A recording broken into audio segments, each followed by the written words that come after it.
I roam the streets of LA alone, and the only beef I own is past conflictions due to transcriptions left on stone. Now let me tell you the occasion when I caught an abrasion with these 6 peculiar characters.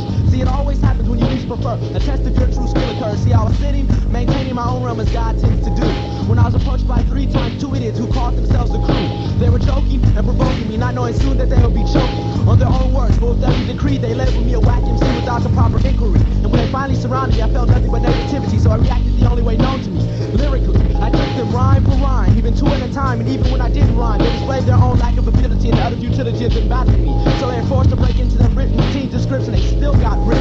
And seeing I was still coming from the mind, and they had committed the ultimate cybercrime, I decided to chalk this one up as a win. That's when they decided to bring our mental maxes to an end and let the physical begin. The odds were their 6 to my 1, so I chose to run, while racing through my mind to find when the next bus would come. I boarded at the nearest location, regardless of its destination, just requiring removal of my situation. I injected my monetary measure into the metallic treasure chest, then progressed to the back of the bus, where I let my mind digress on how their dates with destiny would manifest. I exit at the gravity lord's address.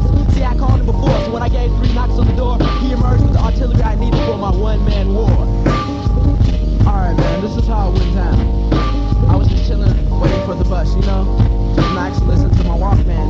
These niggas, I came out of nowhere like, nigga, you rap?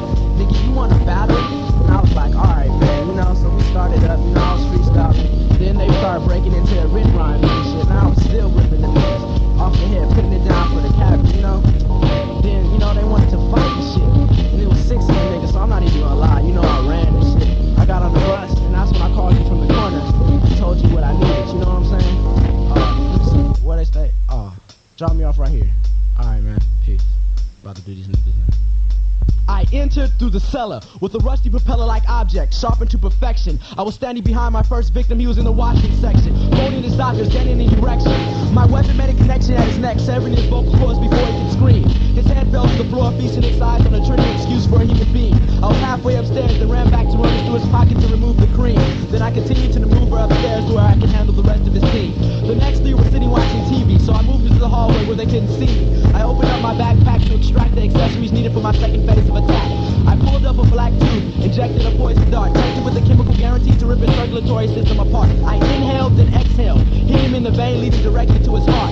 His homeboys turned around to see their man grabbing his neck in a clutch. Then I reached over the couch and gave them both a Vulcan death touch. The last words weren't worth much because their lives flashed before their eyes in a blur. Then they fell on the ground and died together like the 2 faggots they were. I turned around to hear the sound of water dripping. Then I ran up a second flight of stairs where I was guaranteed to catch someone slipping. This nigga was sitting in the bathtub, so I entered and asked him, the rest of your homies are dead, wouldn't you like to join the club? I knew he was gonna lie, so before he could reply, I pushed his head down. It's funny, when you die in your own bathwater, no one can see you cry. I was almost at peace knowing that 5 of these fools were deceased, but my final victim lied behind door number 3. So I kicked it in and asked him, what will it be? Lethal injection or electricity? See, you've been sentenced to death penalty by me, Murs. He didn't answer, so I hit him with my most deadly verse. He began going into convulsions. I didn't know if it was because of the rhyme or because I was holding 2 Mac 10s. So I put the guns down, slapped them around so he could calm down, then gave him the rundown. You see, the mental scars and pain and the stress added to my brain are the reasons you're about to live the rest of your short-ass life in agonizing pain. The expression on his face was plain, even though he knew he was the next to be slain.